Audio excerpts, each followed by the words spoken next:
Hello friends, I hope सब लोग बढ़िया होंगे। हम कंटिन्यू करेंगे हमारा chapter principles of inheritance and variation. ये आज हम पढ़ेंगे सेक्स डिटर्मिनेशन के बारे में और जो हेरिडिटरी डिजीज़ेज़ हैं उनके बारे में। चलो स्टार्ट करते हैं।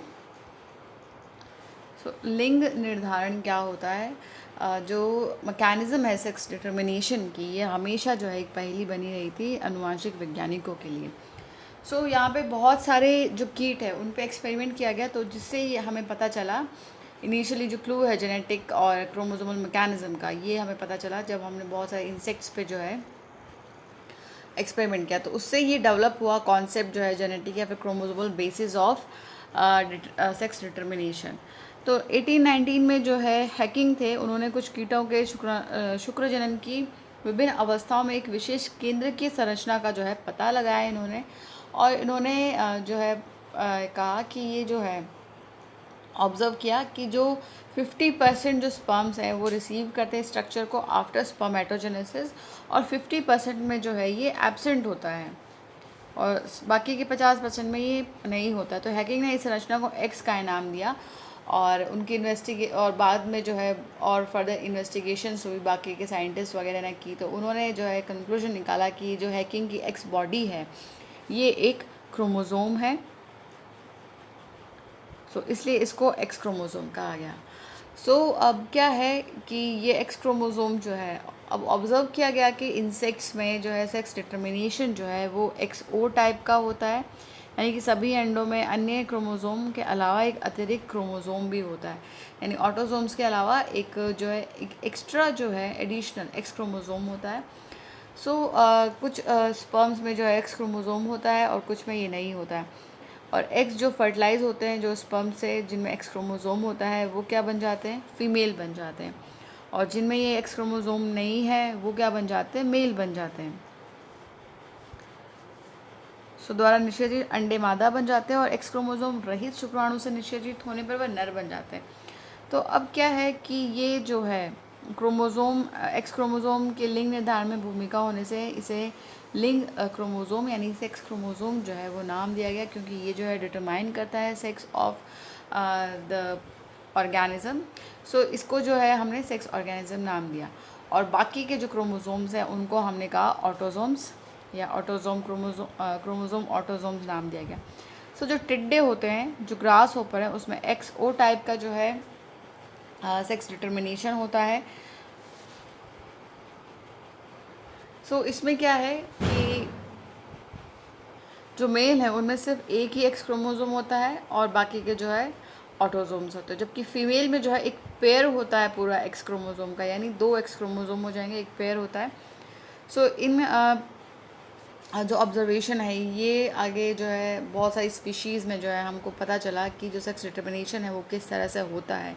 जैसे मैमल्स हैं, तो मैमल्स में जो है एक्स वाई प्रकार का लिंग, जो मानव है, मानव समेत स्तनधारियों में जो एक्स वाई प्रकार का लिंग निर्धारण जो है देखा जा सकता है, और जिसमें मेल्स में जो है एक्स क्रोमोज़ोम प्रेजेंट होता है, लेकिन इसका जो काउंटर पार्ट है वो डिस्टिंक्टली स्मॉलर होता है और उसे हम वाई क्रोमोज़ोम कहते हैं। जबकि फीमेल में जो है एक जोड़ा प्रेजेंट होता है एक्स एक्स का, यानी एक्स क्रोमोज़ोम का पेयर प्रेजेंट होता है। दोनों मेल और फीमेल जो है सेम नंबर के उनमें ऑटोज़ोम्स होंगे, यानी 22 जो अगर हम ह्यूमंस की बात करें तो 22 जो है वो ऑटोज़ोम्स होते हैं सेम नंबर के।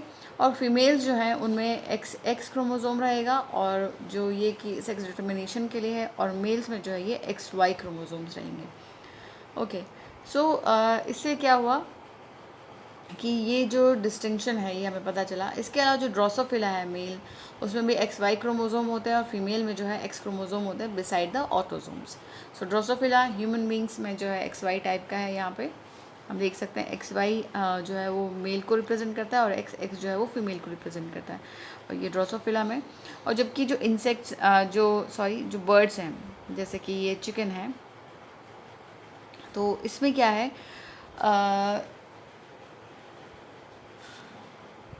इंसेक्ट्स में जो है वो एक्स ओ टाइप का मैकेनिज्म था, जैसे ग्रास होपर वगैरह में। तो अब एक्स ओ टाइप और एक्स वाई टाइप में क्या है कि दोनों केसेस में मेल जो है वो प्रोड्यूस कर 2 डिफरेंट टाइप के गैमीट्स प्रोड्यूस कर रहे हैं, या तो एक्स क्रोमोसोम सहित या फिर रहित होता है, यानी एक्स वाई है या फिर एक्स ओ है। ओके, और दूसरा तरह का है कि कभी जो गैमीट्स है, कुछ गैमीट्स जो है एक्स क्रोमोसोम है और कुछ जो है विद वाई क्रोमोसोम है।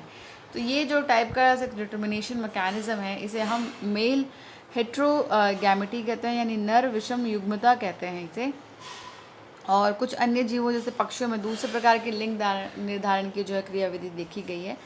तो वहाँ पे क्या होता है कि फीमेल हेट्रोगैमेटी होती है, यानी जो फीमेल है उसमें अलग अलग क्रोमोसोम्स रहेंगे। ZW जो क्रोमोसोम है वो फीमेल बनाएगा और Z क्रोमोसोम जो है वो मेल बनाएंगे इन बर्ड्स। अब नेक्स्ट हम देखेंगे मानव में लिंग निर्धारण। तो ये हमने पहले देख लिया था कि जो ह्यूमंस में सेक्स डिटर्मिनेशन है वो XY टाइप का होता है। तो यहाँ पे जो है 23 पेयर ऑफ क्रोमोसोम है टोटल, जिसमें से 22 जो है वो नर और मादा में बिल्कुल एक समान होते हैं, जिन्हें हम ऑटोसोम्स कहते हैं। और एक पेयर जो एक्स क्रोमोसोम का जो प्रेजेंट होता है फीमेल में, जबकि मेल में जो है ये XY क्रोमोसोम प्रेजेंट होते हैं, यानी एक्स के अतिरिक्त एक वाई क्रोमोसोम होता है जो कि नर लक्षण का जो है निर्धारक होता है, यानी वाई क्रोमोसोम प्रेजेंट रहेगा तो वो जो है मेल होगा। तो स्पर्मेटोजेनेसिस के टाइम क्या होता है कि मेल जो है वो दो तरह के गैमीट प्रोड्यूस करता है, जिसमें ऐसी पॉसिबिलिटी है कि 50% जो है वो एक्स युक्त होते हैं और 50% जो है वो वाई युक्त होते हैं। और मादा में केवल एक ही प्रकार के अंडाणु बनते हैं जिनमें एक्स क्रोमोसोम होता है। तो एक्स और वाई धारी क्रोमोसोम निषेचन होने से की जो प्रक्रिया है वो बराबर रहती है, यानी एक्स और इनकी जो पॉसिबिलिटी है फर्टिलाइजेशन की with ovum sperm carrying x और वाई क्रोमोसोम ये इक्वल रहती है, यानी 50-50% चांसेस होते हैं यहाँ पे। जब ओवम फर्टिलाइज होता है with sperm carrying x chromosome, तो जाइगोट जो है वो फीमेल में डेवलप होता है, यानी एक्स जो क्रोमोसोम मिल जाते हैं। और अगर वाई जो है क्रोमोसोमधारी शुक्राणु जो है निषेचन होने पर नर संतति जो है वो जन्म लेती है। यहाँ पे एविडेंट है कि जो स्पर्म का जेनेटिक मेकअप है वही डिटरमाइन करता है जो चाइल्ड है उसका जेंडर जो है उसी से डिटरमाइन होता है। तो जो गर्भावस्था में शिशु के बालक या बालिका होने की जो है 50% चांसेस रहते हैं कि या तो वो मेल हो जाएगा या फिर वो फीमेल हो जाएगी, तो ये प्रोबेबिलिटी जो है वो 50% है। लेकिन ये जो है एक दुर्भाग्यपूर्ण बात है कि समाज में लड़की पैदा होने के लिए जो है सिर्फ माता को दोष दिया जाता है, और ये जो है इस गलत धारणा की वजह से है। तो नेक्स्ट जो है वो है मधुप यानी मधुमक्खी में लिंग निर्धारण। तो sex determination in honey bee. अब इसमें क्या होता है, हनी बी में जो सेक्स डिटर्मिनेशन है वो number of sets of chromosome जो है उस पर डिपेंड करता है, यानी क्रोमोसोम समुच्चय की संख्या पर निर्भर करता है। एक शुक्राणु और अंड में जो है युग्मन से उत्पन्न संतति एक मादा होगी, यानी या तो वो रानी होगी या फिर श्रमिक मधु होगी, यानी वर्कर भी होगी। यानी एक जो है स्पर्म और एग से जो है डेवलप होंगी फीमेल या फिर क्वीन या फिर वर्कर, और अनफर्टिलाइज एग से जो है वो मेल डेवलप होगा जिसे हम ड्रॉन कहते हैं, और वो जो है अनिषेक जनन यानी पार्थेनोजेनेसिस की जो प्रोसेस है उससे होता है। इसका मतलब ये है कि जो मेल होते हैं उनमें हाफ नंबर ऑफ क्रोमोसोम होते हैं देन फीमेल में जो है 32 पेयर ऑफ क्रोमोसोम होते हैं, और जबकि मेल में जो है 16 ही जो है क्रोमोसोम होंगे, यानी आधे होंगे। तो मेल जो है वो हैप्लॉइड होते हैं और फीमेल जो है वो डिप्लॉइड होती हैं। तो ये जो सेक्स डिटर्मिनेशन है इनका हैप्लॉइड डिप्लॉइड सेक्स डिटर्मिनेशन कहलाता है। ये जो है अगुणित द्विगुणिता लिंग निर्धारण प्रणाली कहलाती है। तो इसमें क्या है कि ये एक स्पेशल टाइप की जो है कैरेक्टरिस्टिक फीचर है इनका कि मेल जो है वो प्रोड्यूस करते हैं स्पर्म बाय माइटोसिस, यानी समसूत्री विभाजन द्वारा शुक्राणु उत्पादित होते हैं, यानी कि जो उनके क्या है कि फादर नहीं होते हैं, ठीक है, मेल्स के फादर नहीं होंगे और उनके बेटे भी नहीं होंगे, लेकिन उनके ग्रैंडफादर होंगे और उनके यानी कि दादा होंगे और पोते हो सकते हैं हनी बी में। तो ये हो गया हनी बी का सेक्स डिटर्मिनेशन। अब है उत्परिवर्तन यानी म्यूटेशन। म्यूटेशन क्या होता है कि ये सडन ऑल्टरेशन है in the sequence of DNA and consequently result in the change in the genotype and phenotype of an organism, यानी अनुक्रम में बदलाव ला देती है। इसके परिणाम स्वरूप जो है जी में जीनोटाइप और फिनोटाइप में परिवर्तन आ जाता है।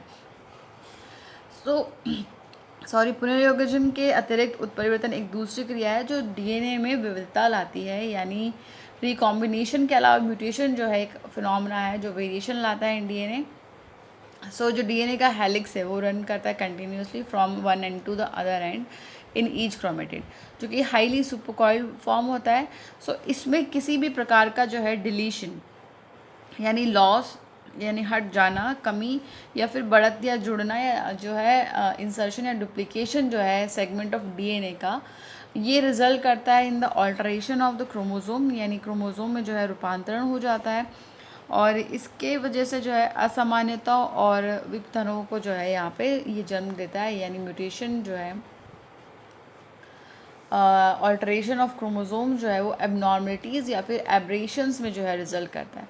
सो क्रोमोसोमल एब्रेशन जो है वो जनरली जो कैंसर सेल्स है, कैंसर की कोशिकाएं हैं, उनमें देखा जाता है ये। सो इसके अलावा डीएनए के एकल क्षार युग्मन का में परिवर्तन होना जो है वो क्या कहलाता है, पॉइंट म्यूटेशन कहलाता है, यानी सिंगल बेस पेयर जो है उसमें चेंज हो गया तो उसे हम पॉइंट म्यूटेशन कहेंगे।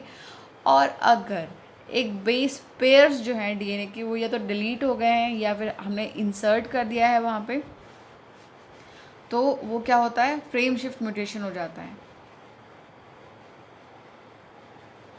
सो सिंगल बेस पेयर वाला जो है पॉइंट म्यूटेशन का एग्जाम्पल हो जाएगा सिकल सेल एनीमिया, ये याद रखना, दात्र कोशिका अरक्तता और डीएनए युग्मक के क्षार युग्मक के घटने बढ़ने से फ्रेम शिफ्ट उत्परिवर्तन जो है वो उत्पन्न होता है।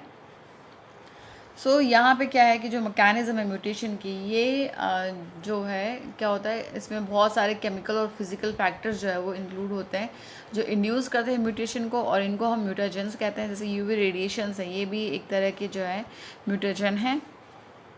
पैराबैंगनी किरणें जो है ये जो है उत्परिवर्तन पैदा कर देती हैं।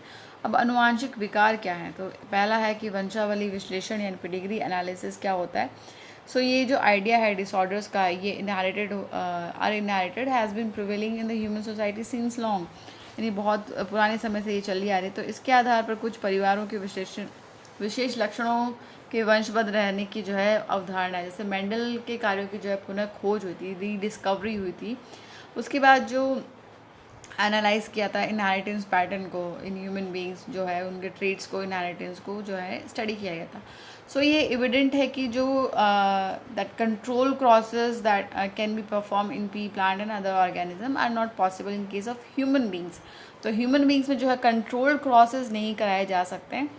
सो इसके लिए क्या है कि जो फैमिली हिस्ट्री है about inheritance of particular trait, ये हमको प्रोवाइड कराती है एक ऑल्टरनेटिव, जिससे हम पता लगा सकते हैं कि क्या जो है वो इनहेरिट हुआ है। सो ये एनालिसिस जो है of traits in several generations of a family, इसको हम कहते हैं पेडिग्री एनालिसिस या फिर पीढ़ी विश्लेषण जो है वो कहलाता है ये।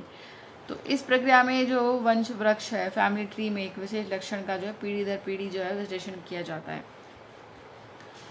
सो यहाँ पे ह्यूमन जेनेटिक्स में क्या है, पेडिग्री एनालिसिस जो है वो एक महत्वपूर्ण उपकरण होता है जिसका उपयोग विशेष लक्षण, अब सामान्यता या फिर रोग का पता लगाने के लिए किया जाता है। और इसमें क्या है कि जो कंट्रोल ऑर्गेनिज्म है उसमें कंट्रोल किया जाता है बाय वन और other gene are located in DNA, वो प्रेजेंट होता है क्रोमोसोम में। क्रोमोसोम जो है उसमें हमारी जेनेटिक इन्फॉर्मेशन होती है, डीएनए जो है वो कैरियर होते हैं ऑफ जेनेटिक इन्फॉर्मेशन, जो कि ट्रांसमिट होती है from one generation to other generation without any change और ऑल्टरेशन, यानी या तो उसमें कोई चेंज नहीं होगा या फिर उसमें जो है परिवर्तन हो जाता है। सो इस प्रकार परिवर्तन या रूपांतरण को उत्परिवर्तन जो है म्यूटेशन कहा जाता है। और इससे जो है मानव में कई विकार ऐसे पाए गए हैं जिनका संबंध जो है क्रोमोसोम या जीन में परिवर्तन और रूपांतरण से जो है जोड़ा जा सकता है। सो अब मेंडेलियन डिसऑर्डर्स क्या होते हैं, मेंडेलियन विकार क्या होते हैं। सो अगर हम ब्रॉडली देखें, मोटे तौर पर देखें, तो विकारों को दो श्रेणी में रखा जा सकता है, एक है मेंडेलियन विकार और दूसरा है क्रोमोसोमीय विकार। तो मेंडेलियन विकार वो होते हैं जो एकल जीन के रूपांतरण या फिर उत्परिवर्तन से मुख्यतः निर्धारित किए जाते हैं, यानी डिटरमाइन किया जाता है बाय ऑल्टरेशन और म्यूटेशन इन सिंगल जीन। और ये जो डिसऑर्डर हैं ये ट्रांसमिट होते हैं to offspring on the same lines as, जैसे हमने प्रिंसिपल ऑफ इनहेरिटेंस में पढ़ा था, बिल्कुल वैसे ही जो है ये ट्रांसमिट होते हैं from one generation to another. So इस प्रकार मेंडल विकार जो है उनको, उनकी वंशागति के उदाहरण को किसी परिवार के वंशावली विश्लेषण द्वारा जो है खोजा जा सकता है। तो इसके जो एग्जाम्पल्स हैं मेंडेलियन विकार के, वो याद रखना कि वो क्या है। एक तो हीमोफीलिया है, सिस्टिक फाइब्रोसिस है, दात्र कोशिका अरक्तता यानी सिकल सेल एनीमिया है, वर्णांधता यानी कलर ब्लाइंडनेस है, फिनाइलकीटोन्यूरिया है, थैलेसीमिया वगैरह, ये सारे जो है मेंडेलियन डिसऑर्डर्स के एग्जाम्पल है जिसमें सिंगल जीन म्यूटेशन जो है वो हुआ है। ओके, सो यहाँ पे मेंडेलियन डिसऑर्डर्स जो है वो प्रभावी या अप्रभावी यानी डोमिनेंट और रिसेसिव जो है दोनों तरह के हो सकते हैं, जैसा कि हीमोफीलिया में होता है। तो हीमोफीलिया क्या है कि उसमें ये एक रिसेसिव डिजीज़ है।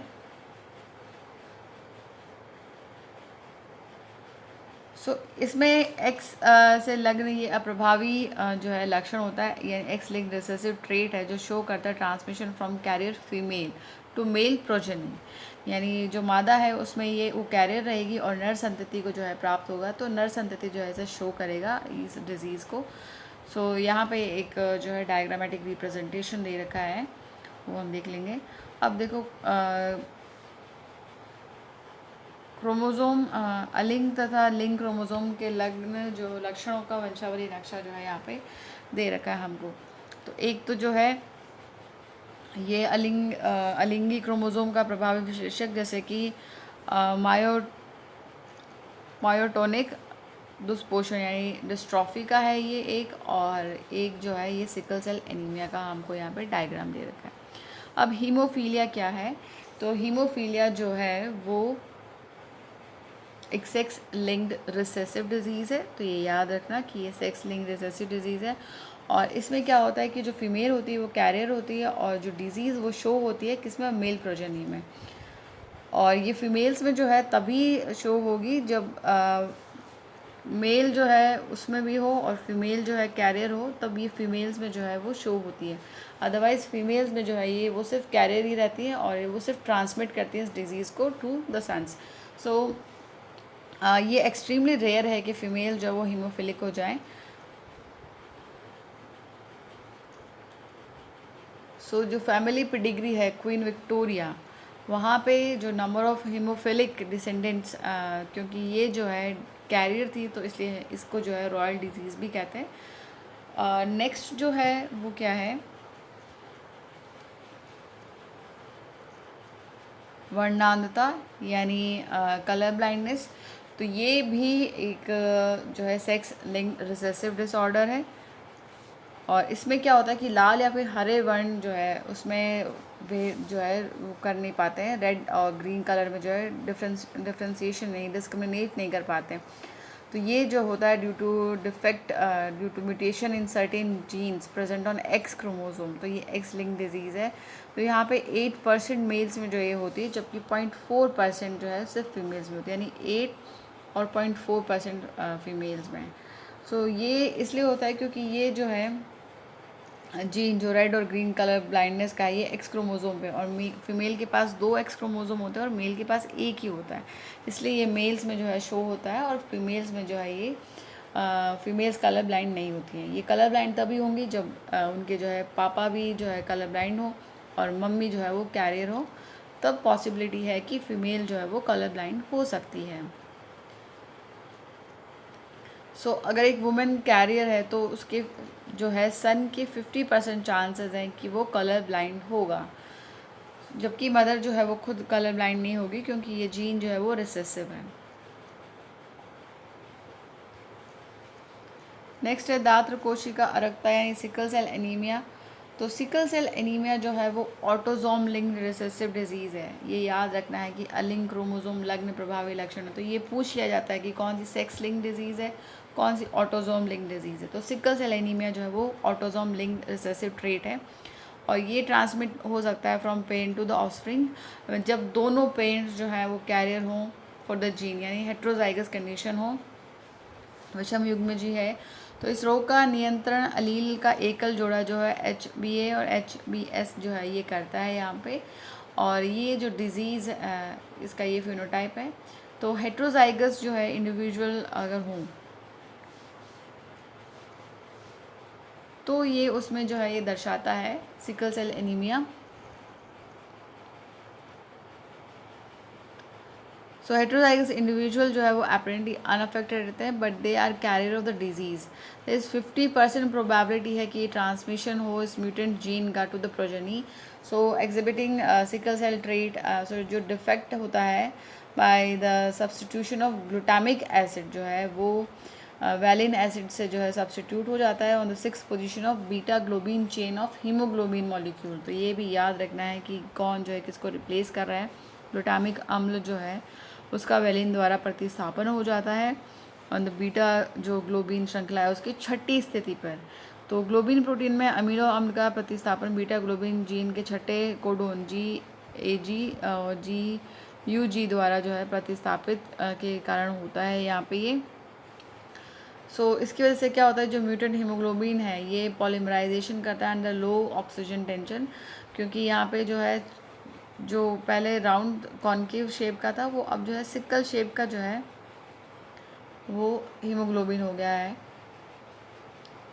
इलोंगेटेड सिकल शेप स्ट्रक्चर होता है। तो यहाँ पे जो बाइंडिंग प्रॉपर्टी है विद ऑक्सीजन ये कम हो जाती है यहाँ पे। नेक्स्ट है फिनाइलकीटोनूरिया। फिनाइलकीटोनूरिया जो है वो इनबॉर्न एरर है मेटाबॉलिज्म का, जो कि इनहेरिट होता है एज ऑटोसोमल रिसेसिव डिजीज़, अलिंगी क्रोमोसोम अप्रभावी लक्षण के रूप में। ये अफेक्ट करता है इंडिविजुअल्स को, they lack an enzyme that converts amino acid phenylalanine into tyrosine. तो टायरोसिन अमीनो अम्ल में बदलने के लिए आवश्यक एंजाइम की कमी हो जाती है यहाँ पे, जिससे फिनाइल एनिलीन जो है वो एकत्र हो जाता है और फिनाइल पायरुविक अम्ल तथा अन्य व्युत्पन्नों में जो है ये बदल जाता है। इसकी एक्यूमुलेशन से जो ब्रेन है वो उसमें मेंटल रिटार्डेशन हो जाता है, यानी वो जो है मानसिक दुर्बलता आ जाती है, और ये एक्सक्रीट होता है through urine because of its poor absorption by the kidney. अब नेक्स्ट है, देखो ये है सिकल सेल, ये है हमारे नॉर्मल वाले ब्लड सेल्स, और ये है सिकल जो है सेल वाले। नेक्स्ट है थैलेसीमिया, ये भी एक अलिंग क्रोमोसोम संलग्न अप्रभावित जीन है, ये रक्तता मतलब है autosome link recessive blood disease है जो कि ट्रांसमिट होती है पेरेंट्स टू द ऑफस्प्रिंग, जब दोनों पेरेंट्स जो है वो अनअफेक्टेड कैरियर हो फॉर द जीन, यानी हेट्रोजाइगस कंडीशन हो। तो जो डिफेक्ट है ये हो सकता है ड्यू टू आइदर म्यूटेशन और deletion which ultimately results in the reduce rate of synthesis of one of the globin chains, यानी अल्फा या फिर बीटा चेन की संश्लेषण दर में जो है यहाँ पे कमी आ जाती है, जिससे कि विकृत हीमोग्लोबिन का संश्लेषण होता है और रक्त अल्पता यानी एनीमिया हो जाती है। थैलेसीमिया रोग का वर्गीकरण इस आधार पर किया जाता है कि हीमोग्लोबिन अणु की कौन सी श्रृंखला जो है वो प्रभावित हो, यानी ये दो तरह का हो सकता है, अल्फा थैलेसीमिया जिसमें अल्फा ग्लोबिन श्रृंखला का उत्पादन प्रभावित हो, और दूसरा है बीटा थैलेसीमिया जिसमें बीटा ग्लोबिन जो है श्रृंखला प्रभावित हुई। तो अल्फा थैलेसीमिया रोग का नियंत्रण जो है प्रत्येक जनक के क्रोमोसोम 16/2 सन्निकट लग्न जीन जो है HbA1 और HbA2 द्वारा जो है ये नियंत्रित होता है, तो ये याद रखना। तो क्रोमोसोम 16 जो है हर एक पेरेंट का, इसमें ये जो है क्लोजली लिंक जीन्स होते हैं HbA1 और HbA2। यहाँ पे या तो ये म्यूटेशन हो गया है या फिर डिलीशन हो गया है इन जीन्स का। मोर जीन्स जो है वो अफेक्ट हो जाता है by less alpha globin molecule produce. जबकि बीटा थैलेसीमिया जो है वो कंट्रोल होता है by single gene HBB।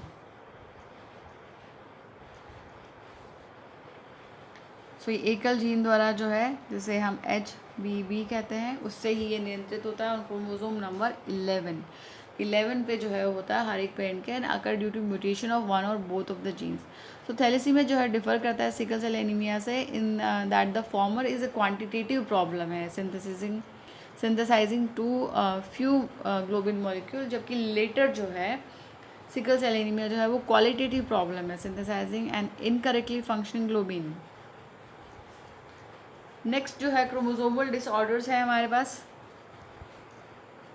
Chromosomal disorders जो है वो किस वजह से होते हैं, या तो एब्सेंस हो या फिर एक्सेस या फिर एबनॉर्मल अरेंजमेंट हो जाए एक या फिर एक से ज़्यादा जो है क्रोमोसोम्स का। यहाँ पे कोशिका विभाजन के समय क्रोमेटिड के विसंयोजन की अनुपस्थिति के कारण एक क्रोमोसोम की अधिकता या फिर हानि हो जाती है, इसे हम असगुणिता यानी एन्यूप्लॉइडी कहते हैं। जब लॉस हो जाता है या फिर गेन हो जाता है सेल साइकिल के ड्यूरिंग, जैसे कि डाउन सिंड्रोम है, इसमें 21वें गुणसूत्र की एक प्रति की अधिकता से डाउन सिंड्रोम हो जाता है, ये इसका एग्जाम्पल है एन्यूप्लॉइडी का। और टर्नर सिंड्रोम है जिसमें एक एक्स क्रोमोसोम जो है ह्यूमन फीमेल्स में उसका लॉस हो जाता है। तो ये नारियों में जो है नारियों में जो है वो टर्नर सिंड्रोम हो जाएगा एक एक्स क्रोमोसोम के डिलीशन से। सो कोशिकादर विभाजन न हो सकने के कारण क्रोमोसोम का एक पूरा समुच्चय अधिक हो जाता है, उसे हम बहुगुणिता यानी पॉलीप्लॉइडी कहते हैं। सो ये कंडीशन जो है ज़्यादातर जो है प्लांट्स में देखी जाती है। सो मानव में क्रोमोसोम की कुल संख्या 46 से 23 जोड़े होते हैं, जिसमें 22 जो है वो अलिंग सूत्र यानी ऑटोजोम्स होते हैं, जबकि एक पेयर जो है वो सेक्स क्रोमोसोम्स का होता है। तो ये बहुत ही रेयरली ऐसा होता है कि एडिशनल कॉपी जो है क्रोमोसोम्स की आ जाए एक इंडिविजुअल में, या फिर एक इंडिविजुअल जो है एक पेयर ऑफ क्रोमोसोम जो है उसमें डिलीट हो जाए। सो ये सिचुएशन जो है इसको हम कहते हैं ट्राइसोमी या फिर मोनोसोमी ऑफ क्रोमोसोम। सो ये ऐसी सिचुएशन जो है वो लीड करती है to the consequences in the individual, जैसे डाउन सिंड्रोम है, टर्नर सिंड्रोम है, क्लिनफेंटर सिंड्रोम है। ये कॉमन एग्जाम्पल है क्रोमोसोमल डिसऑर्डर्स का। तो डाउन सिंड्रोम क्या होता है, ये एक अनुवांशिक विकार है जिसमें 21वां क्रोमोसोम जो है 21st क्रोमोसोम है उसकी ट्राइसोमी हो जाती है, यानी एक एडिशनल कॉपी आ जाती है क्रोमोसोम की। सो इसे जो है सर्वप्रथम लैंगडम डाउन ने देखा था, लैंगडॉन डाउन ने इन 1866। और ये जो अफेक्ट करती है इंडिविजुअल को, वो शॉर्ट स्टैचर के हो जाते हैं, स्मॉल राउंड हेड हो जाता है उनका, उनकी जीभ जो है उसमें खांच हो जाती है और मुंह में आंशिक रूप जो है वो खुला रहता है।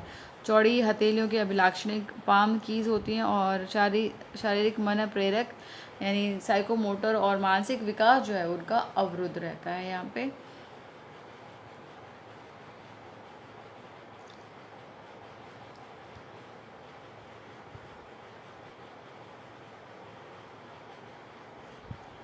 नेक्स्ट है क्लिनफेंटर सिंड्रोम। क्लिनफेंटर सिंड्रोम में क्या होता है कि एक जेनेटिक डिसऑर्डर है जिसमें एक एडिशनल कॉपी आ जाती है एक्स क्रोमोसोम की, अतिरिक्त प्रतिलिपि आ जाती है, जिसके कारण केंद्र में जो है 47 क्रोमोसोम हो जाते हैं, यानी XXY हो जाता है।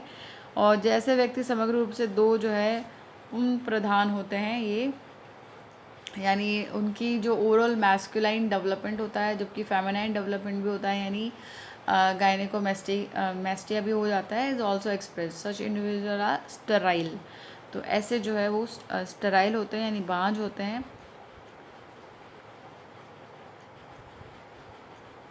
सो ये क्लाइनफेंटर जो है लक्षण उसका ये एग्जाम्पल है, और ये टर्नर सिंड्रोम का जो है एग्जाम्पल है। यहाँ पे फोटो दे रखी है हमें टर्नर सिंड्रोम। इसमें क्या होता है कि एक्स क्रोमोसोम का अभाव होता है, अर्थात 45 क्रोमोसोम ही होते हैं XO टाइप का, और ये फीमेल जो है वो स्टेराइल होती है क्योंकि इनकी ओवरीज जो है वो रूडिमेंट्री होती हैं, beside other features including lack other जो सेकेंडरी सेक्शुअल कैरेक्टर्स हैं उनके, उनमें उनका भी जो है यहाँ पे अभाव होता है। सो ये हमारा चैप्टर जो है वो कंप्लीट हो गया है। नेक्स्ट वीडियो में हम एक नया चैप्टर करेंगे, तब तक अच्छे से पढ़ाई कीजिए, अपना ख्याल रखिए। All the best, thank you.